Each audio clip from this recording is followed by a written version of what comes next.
अब मैं इस तिजोरी को खोल सकता हूँ, मुझे बस एक मौका दे दीजिए। This vault couldn't be opened by a top technician like me. साहब, मैं इस तिजोरी को खोल सकता हूं, मुझे बस एक मौका दे दीजिए। यह सुनते ही पूरा म्यूजियम जैसे थम गया। अमेरिका से आया बड़ा टेक्नीशियन पहले चौंका, फिर जोर से हंस पड़ा और मजाक उड़ाते हुए बोला, यह तिजोरी मुझ जैसे बड़े टेक्नीशियन से नहीं खुली। तू क्या खोलेगा इसे? जा यहां से। वह गरीब बच्चा फिर बोला, साहब, मुझे बस एक मौका तो दीजिए। अगर तिजोरी नहीं खुली तो मैं खुद यहां से चला जाऊंगा। मुझे बस एक मौका दीजिए। टेक्नीशियन बोला, चल ठीक है, अगर तूने इसे खोल दिया ना तो मैं तुझे 1 करोड़ रुपए दूंगा। उसकी बात पर हॉल में हंसी गूंज उठी। हॉल में खड़े सभी मीडिया वालों के कैमरे बच्चे की तरफ हो गए। बीच हॉल में खड़ा था, फटे कपड़ों में, घिसी हुई चप्पलों में, एक दुबला सा गरीब बच्चा। यह कोई आम तिजोरी नहीं थी। 4 साल पहले इसे शहर से दूर एक पुराने खंडहर से निकाला गया था। कहा जाता था कि इसके अंदर किसी प्राचीन राजा का रहस्यमय खजाना छिपा है। लेकिन समस्या यह थी कि यह तिजोरी खुल ही नहीं रही थी। आधुनिक मशीनें पूरी तरह फेल हो चुकी थीं। लेजर, ड्रिल, एक्सरे सब बेकार साबित हुए। आखिरकार अमेरिका से एक स्पेशल टेक्नीशियन बुलाया गया, लेकिन वह भी इसे खोलने में नाकाम रहा। और तभी उस गरीब बच्चे आर्यन ने वह बात कह दी जिसे सुनकर आगे चलकर दुनिया के बड़े बड़े एक्सपर्ट हैरान रह जाने वाले थे। आज म्यूजियम खचाखच भरा हुआ था। इतिहासकार, अधिकारी, मीडिया सब मौजूद थे। कोने में चुपचाप खड़ा था आरव। वह म्यूजियम में रात को सफाई करने वाले कर्मचारी का बेटा था। उसका पिता रात में झाड़ू पोछा करता और आर्यन अक्सर अपने पिता के साथ आ जाया करता था। वह किसी से बात नहीं करता था, बस चुपचाप म्यूजियम के अंदर की पुरानी चीजों को देखता रहता। आज भी वही हुआ। जब टेक्नीशियन ने थके हुए स्वर में कहा, यह तिजोरी शायद कभी नहीं खुलेगी, उसी पल एक शांत सी आवाज गूंजी, सर, मैं खोल सकता हूं। सभी लोग पलटकर हंस पड़े। यह तो सफाई वाले का बेटा है, किसी ने कहा। गार्ड उसे हटाने के लिए आगे बढ़े, लेकिन बच्चे की आंखों में डर नहीं था, सिर्फ भरोसा था। कुछ सेकंड पहले जहां हंसी और कैमरों की चमक थी, वहीं अचानक सन्नाटा छा गया। सबकी नजरें एक ही दिशा में टिक गईं। वहां खड़ा था, फटे कपड़ों में, दुबला सा गरीब बच्चा, उम्र करीब 14 साल, चेहरा धूप में झुलसा हुआ, बाल बिखरे हुए, लेकिन उसकी आंखें पूरी तरह स्थिर थीं। अमेरिका से आया बड़ा टेक्नीशियन अभी अभी पूरे भरोसे के साथ यह कह चुका था कि यह तिजोरी अब कभी नहीं खुलेगी। पहले वह थोड़ा चौंका, फिर उसके चेहरे पर व्यंग्य भरी मुस्कान आ गई। उसने गले में लटका अपना महंगा आईडी कार्ड उंगलियों से उछालते हुए कहा, यह तिजोरी मुझ जैसे बड़े टेक्नीशियन से नहीं खुली, तो तू क्या खोलेगा इसे? भीड़ में हल्की सी हंसी दौड़ गई। कुछ पत्रकारों ने तुरंत कैमरे उसी बच्चे की ओर घुमा दिए। सबको लगा अब एक नया तमाशा शुरू होने वाला है। कुछ अधिकारी बड़बड़ाने लगे, सिक्योरिटी कहां है? इस बच्चे को अंदर किसने आने दिया? गार्ड आर्यन की ओर बढ़े उसे हटाने के लिए, लेकिन आर्यन अपनी जगह से नहीं हिला। उसकी आवाज कांप नहीं रही थी। उसने फिर कहा, सर, अगर आप मुझे एक मौका दे दें तो मैं यह ताला खोल सकता हूं। अगर नहीं खोल पाया तो आप मुझे बाहर निकाल दीजिए, लेकिन एक बार कोशिश करने दीजिए। एक अधिकारी झुंझलाकर बोला, यह कोई खेल नहीं है, यह राष्ट्रीय धरोहर है। पिछले 4 साल से दुनिया भर के एक्सपर्ट इस पर लगे हैं। यह बच्चा क्या कर लेगा? अमेरिकन टेक्नीशियन को जैसे इस पूरे दृश्य में मजा आने लगा। वह हंसता हुआ आगे बढ़ा और आर्यन के कंधे पर हल्की सी थाप देते हुए बोला, ठीक है हीरो, ऐसा करते हैं। अगर तूने इसे खोल दिया तो मैं तुझे 1 करोड़ रुपए दूंगा। कैश नहीं, चेक दूंगा, ठीक है? इतना कहकर वह हंसते हुए भीड़ की ओर मुड़ा, जैसे कोई सर्कस का खेल शुरू कर रहा हो। हॉल में फिर से हंसी गूंज उठी। कई मोबाइल कैमरे और ऊपर उठ गए। किसी ने फुसफुसाकर कहा, अगर खोल भी दिया तो बाद में कह देगा मजाक था। किसी ने कहा, चलो देखो बच्चा क्या नौटंकी करता है।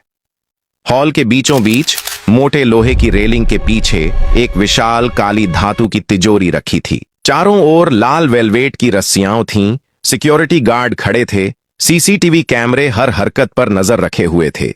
तिजोरी पर पुराने राजघराने की एक निशानी उकेरी हुई थी, एक शेर, एक तलवार और कुछ अजीब से प्रतीक। ये कोई साधारण तिजोरी नहीं थी। 4 साल पहले शहर से दूर एक पुराने खंडहर नुमा महल की खुदाई के दौरान मजदूरों को जमीन के नीचे एक भारी लोहे की तिजोरी मिली थी, मानो किसी ने जानबूझकर उसे छिपा कर रखा हो। जब उसे क्रेन से बाहर निकाला गया तो उसका वजन देखकर सब हैरान रह गए। पुराने दस्तावेजों से पता चला कि यह किसी प्राचीन राजा की गुप्त तिजोरी हो सकती है, जिसके अंदर या तो खजाना छिपा है या कोई बहुत बड़ा राज। इसीलिए उसे शहर के इस म्यूजियम में लाया गया था। सरकार ने साफ घोषणा कर दी थी कि तिजोरी को वैज्ञानिक तरीकों से ही खोला जाएगा, तोड़फोड़ की बिल्कुल इजाजत नहीं होगी। अंदर जो भी होगा वह इतिहास की धरोहर माना जाएगा। लेकिन परेशानी यह थी कि तिजोरी खुल ही नहीं रही थी। उसमें न कोई साधारण चाबी का छेद था, न कोई कोड वाला डायल, न ही कोई इलेक्ट्रॉनिक पैनल। बाहर से सिर्फ मोटी काली धातु दिखाई देती थी और उस पर उभरे हुए कुछ रहस्यमय सिंबल्स। 4 सालों में देश के कई बड़े लॉक एक्सपर्ट बुलाए गए। किसी ने लेजर से स्कैन किया, किसी ने अल्ट्रासोनिक मशीनें लगाईं, किसी ने एक्सरे से अंदर झांकने की कोशिश की, लेकिन तिजोरी ने अपना कोई राज नहीं खोला। ड्रिल मशीनें धातु पर चलते चलते गर्म हो जातीं, पर भीतर तक पहुंच ही नहीं पातीं। ऐसा लग रहा था मानो तिजोरी को बनाते समय यह सोचकर डिजाइन किया गया हो कि कोई भी आधुनिक तकनीक इसे तोड़ न सके। आखिरकार अमेरिका की एक बड़ी सिक्योरिटी टेक कंपनी से एक स्पेशल टेक्नीशियन बुलाया गया। म्यूजियम की दीवारों पर लगे पोस्टरों में लिखा था, दुनिया की सबसे जटिल तिजोरियां खोलने वाला विशेषज्ञ। वह टेक्नीशियन मीडिया की मौजूदगी में आया। उसने मशीनें लगाईं, सेंसर्स लगाए, वाइब्रो एनालिसिस किया, लेकिन घंटों की मेहनत के बाद उसे भी हार माननी पड़ी। उसने माइक पकड़ा और कहा, this iron volt might never open. बिना ओरिजिनल की या गुप्त जानकारी के इसे खोलना लगभग नामुमकिन है। इसी नेवर वाले पल में हॉल के एक कोने से एक लड़का आगे बढ़ा। उसका नाम था आर्यन। वह म्यूजियम का कर्मचारी नहीं था, न ही किसी विजिटर के साथ आया था। वह तो म्यूजियम में रात की सफाई करने वाले कर्मचारी मोहन का बेटा था। जब रात को सब लोग चले जाते, मोहन झाड़ू, पोछा और डस्टबिन लेकर हर हॉल की सफाई करता। कई बार देर हो जाती तो आर्यन भी उसके साथ आ जाता, क्योंकि घर पर अकेला रहना उसे अच्छा नहीं लगता था। बचपन से ही आर्यन ने इस म्यूजियम को सिर्फ देखने की जगह, समझने की जगह की तरह देखा था। जब उसके पिता सफाई करते, वह म्यूजियम के अंदर मूर्तियों, तलवारों, सिक्कों और चित्रों के पास लगे छोटे छोटे बोर्ड पढ़ने की कोशिश करता। कभी कभी गार्ड उसे डांट देते, इसे छूना मत, लेकिन उसकी आंखें हर चीज को ध्यान से परखती थीं। पैटर्न, सिंबल, आकार, लॉक और उनके जोड़। एक और बात थी, आर्यन के दादा, जो अब इस दुनिया में नहीं थे, वह आर्यन से कहा करते थे, हम कभी राजा के लोगों में से थे। बचपन में यह बातें आर्यन को कहानियों जैसी लगती थीं, लेकिन दादा जो कुछ बताते उसमें इतनी बारीकियां होती थीं कि वह सोच में पड़ जाता। दादा कहते थे, हमारे पुरखे ताले बनाते थे, ऐसे ताले जिन्हें तोड़ना नामुमकिन हो, लेकिन सही आदमी सही तरीके से खोल सके। राजाओं के खजानों की सुरक्षा हमारी ही पीढ़ी का काम था। दादा के जाने के बाद ये बातें धीरे धीरे धुंधली पड़ गईं, लेकिन कहीं ना कहीं आर्यन के भीतर जिंदा रहीं। लेकिन एक दिन म्यूजियम के पीछे वाले हिस्से में एक पुरानी लाइब्रेरी के स्टोर रूम जैसे कमरे में आर्यन को कुछ अजीब मिला। उस कमरे में टूटी कुर्सियां, पुराने बक्से और बेकार पड़े पोस्टर रखे रहते थे। उस दिन आर्यन अपने पिता के साथ रात की शिफ्ट में आया था। उसके पिता उस कमरे की सफाई कर रहे थे। चीजें हटाते हटाते एक पुराने लकड़ी के ट्रंक का ढक्कन खुल गया। अंदर धूल से भरी कुछ किताबें थीं, हाथ से लिखे हुए पीले पड़ चुके पन्ने, फटी हुई झिल्दें। उसने एक किताब उठाकर खोली। उस किताब में अजीब अजीब चित्र थे, ताले के डिजाइन, गियर, तिजोरियों के अंदरूनी हिस्से और उनके साथ लिखे हुए कुछ गुप्त तरीके। सिंबल्स पर आधारित ऐसे कॉम्बिनेशन जिन्हें वह पहले कभी नहीं देख चुका था। कई जगह बने निशान उसे म्यूजियम की उस तिजोरी पर बने निशानों जैसे ही लगे। उसकी धड़कन तेज हो गई। कुछ पन्नों पर लिखा था, राज तिजोरी के गुप्त ताले का विधान केवल वंशजों के लिए, बिना ध्वनि के खुलने वाली तिजोरी, याद से खुलने वाले ताले। आर्यन सब कुछ पूरी तरह नहीं समझ पाया, लेकिन इतना साफ था कि यह कोई मामूली डायरी नहीं थी। उसे अपने दादा की बातें याद आ गईं। हमारे पास वह विद्या थी जिससे तिजोरी बिना चाबी खुलती थी और बिना तोड़फोड़ के बंद भी हो जाती थी। उस दिन के बाद कई रातों तक जब उसके पिता ऊपर के हॉल में सफाई करते रहते, आर्यन नीचे उसी स्टोर रूम में बैठकर उन किताबों को पढ़ने की कोशिश करता। भाषा पुरानी थी, लेकिन धीरे धीरे उसे सिंबल्स की भाषा समझ आने लगी। हर निशान का मतलब, हर खरोंच की जगह का कारण। वह हवा में हाथों से पैटर्न बनाकर अभ्यास करता, मानो किसी अदृश्य ताले को खोल रहा हो। और फिर 4 साल पहले जब म्यूजियम में उस रहस्यमय तिजोरी के आने की खबर फैली, तो आर्यन के अंदर कुछ हिल गया। जब उसने पहली बार तिजोरी को देखा तो वह ठिठक गया। वही निशान, वही पैटर्न, वही कोनों की कटिंग, सब कुछ किताबों के डिजाइन से मिलता जुलता था। उसी दिन से उसके दिमाग में एक पागल सा सवाल घूमने लगा। क्या यह वही राज तिजोरी है जिसकी बात दादा किया करते थे? क्या इसे हमारे ही पूर्वजों ने बनाया था? वह घर आकर नोटबुक में स्केच बनाता, रात को किताबों से सिंबल्स की तुलना करता। धीरे धीरे उसके दिमाग में पूरे ताले का नक्शा बनने लगा। उसे समझ आ गया कि यह कोई साधारण लोहे का ढांचा नहीं है। यह अंदर से लॉकिंग प्लेट्स, स्लाइडिंग वेजेस और वजन पर आधारित एक जटिल सिस्टम है जो कुछ खास जगहों पर हल्का दबाव देने से खुल सकता है। लेकिन यह सब सिर्फ थ्योरी थी। उसे कभी इसे आजमाने का मौका नहीं मिला। और आज जब विदेशी टेक्नीशियन ने हार मानते हुए कहा था यह तिजोरी शायद कभी नहीं खुलेगी, तो आर्यन के अंदर कुछ टूट गया। उसे लगा जैसे उसके पुरखों की विद्या का अपमान हो गया हो। उसी पल बिना ज्यादा सोचे उसके मुंह से निकल गया, सर, मैं खोल सकता हूं।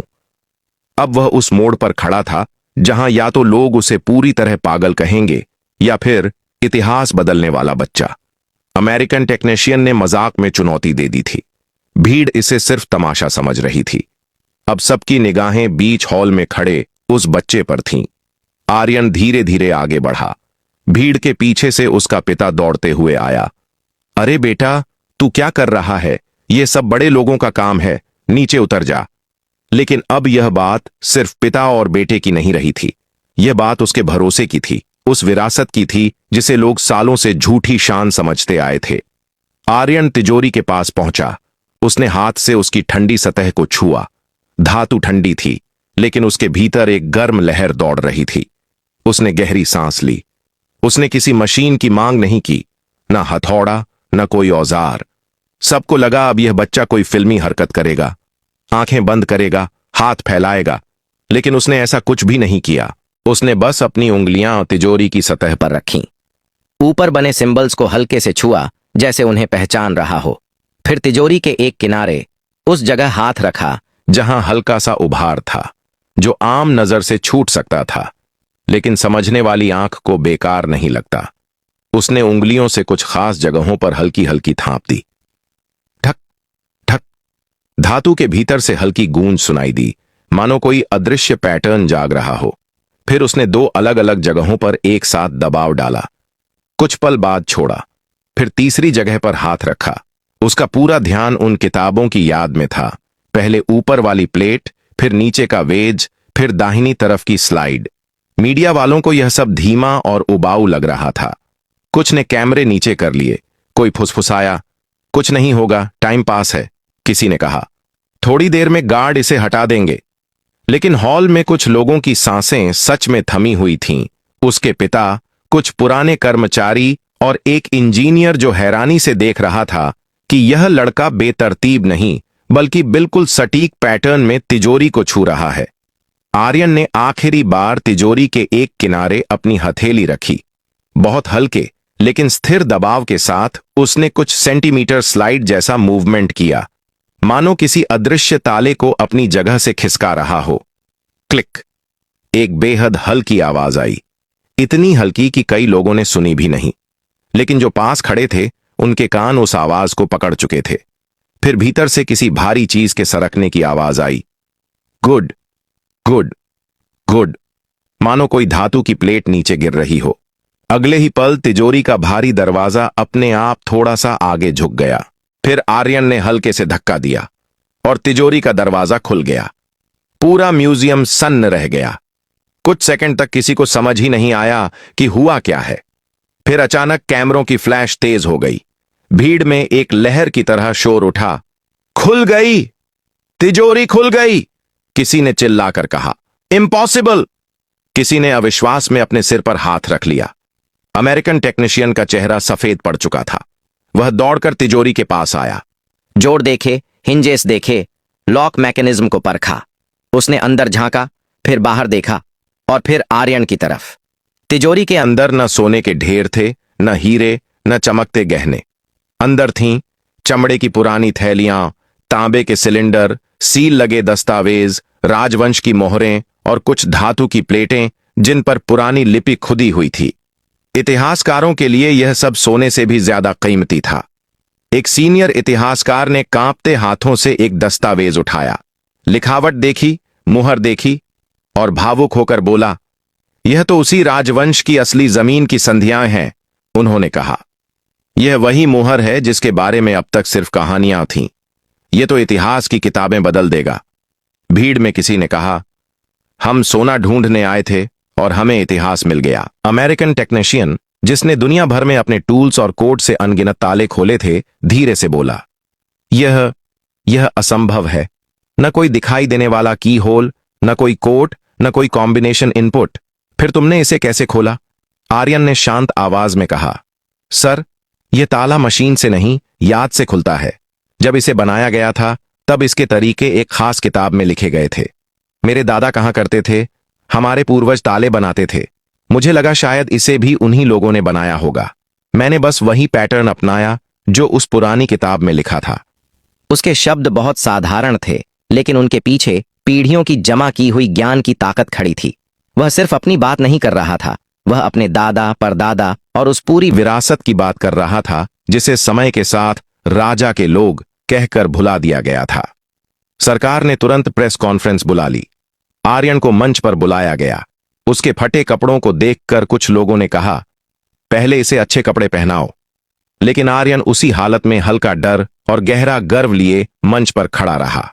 एक वरिष्ठ अधिकारी ने घोषणा की, आज इस बच्चे ने सिर्फ एक तिजोरी नहीं खोली है, इसने हमारे इतिहास का एक बंद कमरा खोल दिया है। सरकार इसकी पढ़ाई की पूरी जिम्मेदारी लेगी। इसे पूरी स्कॉलरशिप दी जाएगी, चाहे यह इंजीनियरिंग पढ़े, हिस्ट्री पढ़े या साइंस। उसी वक्त हॉल के एक कोने से अमेरिकन टेक्नीशियन धीरे धीरे आगे बढ़ा। उसके हाथ में एक चेक बुक थी। उसने सबके सामने चेक पर रकम लिखी और वह चेक आर्यन की ओर बढ़ा दिया। फिर धीमी आवाज में बोला, मैंने चैलेंज दिया था और मुझे अपना वादा निभाना है। कभी कभी किसी संस्कृति की जानकारी किसी भी आधुनिक तकनीक से ज्यादा बड़ी होती है। आर्यन के पिता भावुक हो रहे थे। उन्हें समझ नहीं आ रहा था कि ज्यादा वजन किसका है, उस चेक का, उस पल का, या अपने बेटे के कंधों पर अचानक आ गिरी उम्मीदों का। लेकिन असली बात पैसे की नहीं थी। असली बात यह थी कि जिस लड़के को कल तक सफाई वाले का बेटा कहकर नजरअंदाज किया जाता था, आज वही राष्ट्रीय मंच पर खड़ा था। दुनिया भर के कैमरे उसका चेहरा कैद कर रहे थे, क्योंकि हर ताला ताकत से नहीं खुलता। कुछ ताले इतिहास से खुलते हैं, कुछ ताले मशीनें नहीं, यादें खोलती हैं, कुछ ताले चाबी नहीं, सही कहानी मांगते हैं। आर्यन गरीब था। उसके पास अच्छा स्कूल नहीं था, अच्छे कपड़े नहीं थे, उसके पास कोई डिग्री नहीं थी, लेकिन उसकी जानकारी अमीर थी। पीढ़ियों की विरासत से, जिज्ञासा से और उस हिम्मत से जो उसे भीड़ के बीच से आगे ले आई।